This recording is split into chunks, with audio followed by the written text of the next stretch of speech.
just recently completed our loose tenon joinery series. It's a simplified version of mortising tenon. Now, part of that series involved how to use this upright mortising jig. Now, we had overwhelming response to the jig itself. And one of the biggest questions we had was these metal scales. So this jig features two different scales, one on the front and one on the side. The one on the front allows you to set the length of the mortise. Now the one on the side actually is for stock thickness, and that allows you to center your mortise depending on what the thickness of your stock is. Now while the information that's printed on these plates is pretty handy, it was done with a sublimation printer, which is not a technology that most people have at home. So we wanted to come up with a simpler version that you can easily create in your workshop.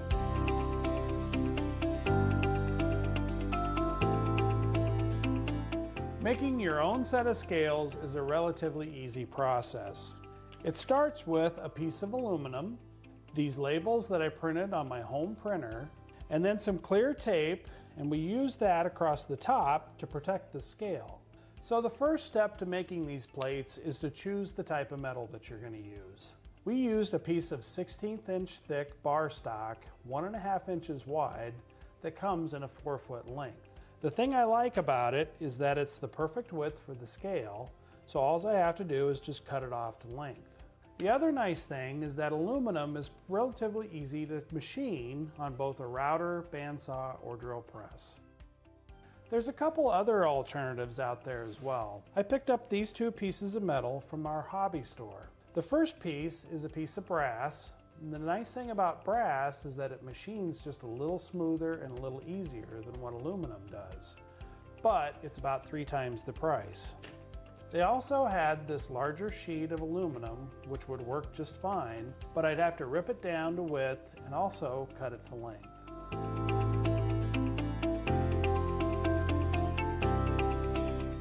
Now we have 3 goals in mind when we're machining this.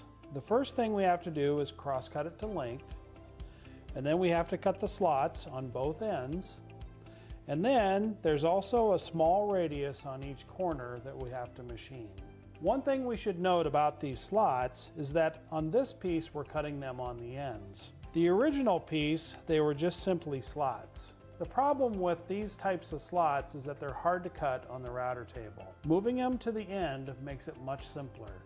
Now, one of the challenges with working with a small piece of aluminum like this is actually hanging on to it, especially when we end up cutting these to length. There's just not much to hang on to.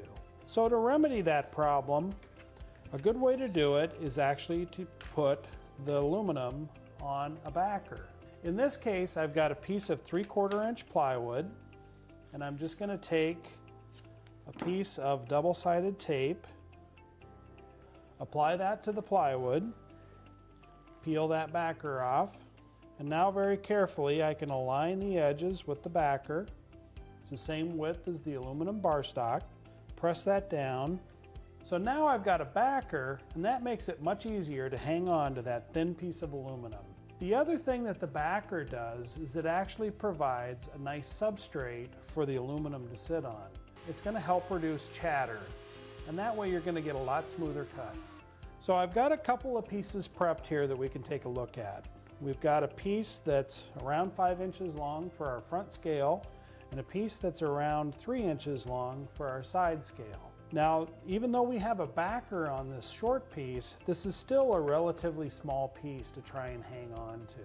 So as an option, what you can do is take another block and then apply some double-faced tape to the edge of that block, stick it down onto your backer block.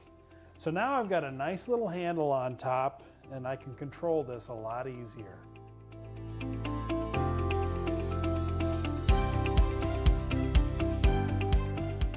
So the first thing we need to do is cross-cut this piece to length.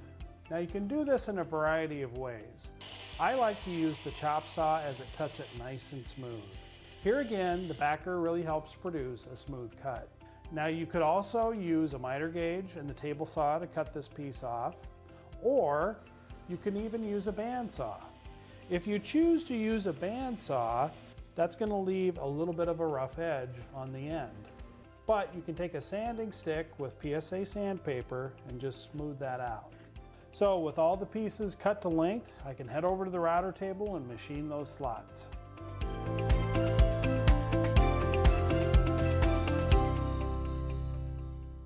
So we're here at the router table and we're going to cut these slots on both ends. The router has a 3/16 inch straight bit set up, and we've set that bit to be about 1/8 of an inch deep. So what that's going to do is it's going to cut clear through the metal, but also a little bit into the backer. We also have a fence set up. I've set that fence to be 3/4 of an inch from the center of the bit. The reason is we want those slots in the middle on both ends. We also have a stop set up on the fence. That's set to be approximately 1/2 of an inch, so we'll have about a 1/2 inch long slot. Last thing we set up was a feather board. Now that's going to apply pressure against the fence as I push this through. It's a nice level of safety because the workpiece can't go anywhere, but it's also going to keep the workpiece from chattering around so we get a nice smooth slot. So with everything set up, now we're ready to make the cut.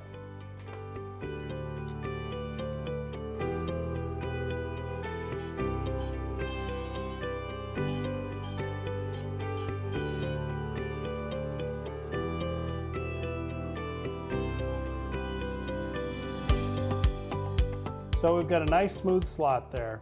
Now I'll go ahead and cut the other end.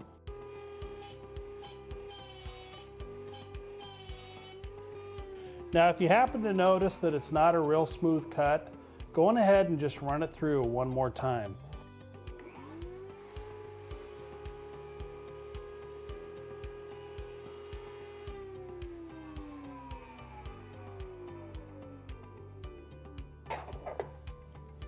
There, that cleaned it up pretty good.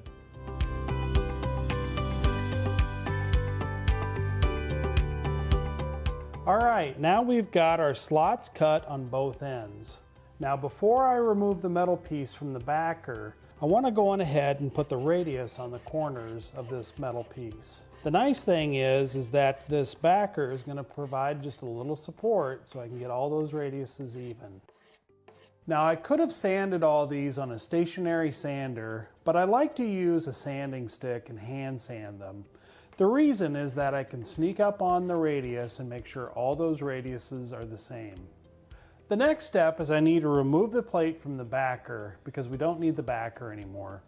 So I'm just going to grab my utility chisel, pry this off very carefully because that tape sticks pretty good.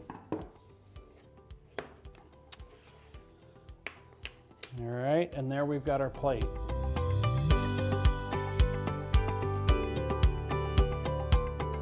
Now it's time to get the label on the plate. So this label paper is just a little bit different. It uses a permanent adhesive, so when it's applied to the plate, it won't peel off. I need to cut the label to size first. So I'm just going to use a straight edge and then a utility blade. And you'll want to make sure that this blade is a new one so it's good and sharp. And I'm just going to knife it out all the way around the outside edges. Cut the end, and then we'll get the other end cut and we'll be in business. There we go, we've got our label cut. Now I'm going to apply the label to the plate. So I'm just going to peel the backer back just a little bit and do my best to get it all lined up before I put the whole thing down. Now I just want to go around the outside edges and trim off any excess.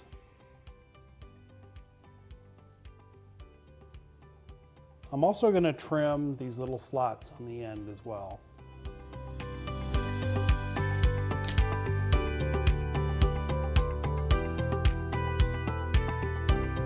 There's one more step to finish up this plate, and that is I'm going to apply a protective coating across the top. Easiest way to do that is just with clear tape. You can use packaging tape, or in this case, I like to use this clear Gorilla tape. And just like before, I want to go around all those outside edges and trim off any excess tape. And there you go, you have your finished plate. So now we just need to install it. I've got my pilot holes drilled, and I can just go ahead and install my screws.